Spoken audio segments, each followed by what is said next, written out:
Hi everyone and welcome back. Today I'm sharing with you all the long version to my curry chickpea quinoa power bowl.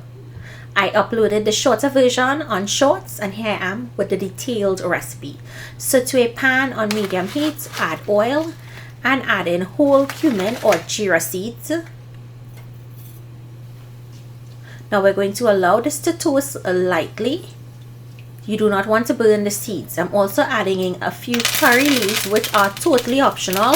If you can't find curry leaves, you can omit this. It's readily available in Trinidad and Tobago, and in the US here you can find it at tbsp and Lauderhill. Add in your aromatics. So I have chopped onions and pimento peppers, and you can add a piece of Scotch bonnet here if you like.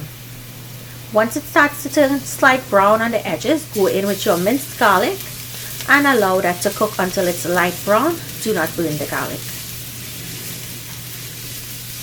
Now I'm going to go in with mild curry powder from Rajapuri, and we're going to be making this really lightly flavored, so just 2 teaspoons is perfect. And toast this for about 2 minutes until it feels greeny. And always toast your curry on a low heat, not high, because you would burn the curry and it would taste really bitter. Now add in water to help the curry cook, and we're going to cook this until it starts to thicken.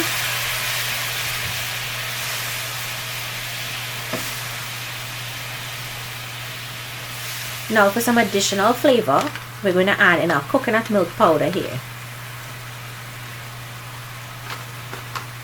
Mix that in and allow it to cook. Put as much or as little coconut milk powder as your heart desires.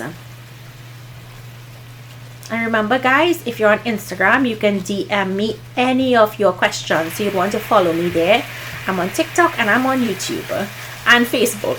You're watching this on YouTube.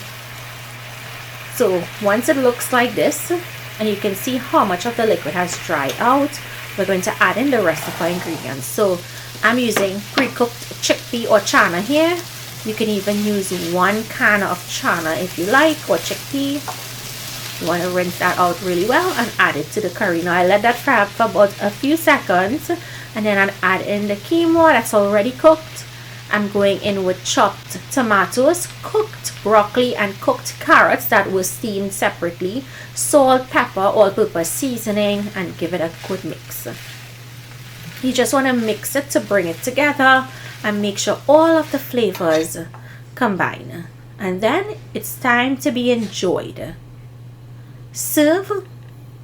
And you can serve this with your favorite protein, whether it be chicken, salmon, whatever you like.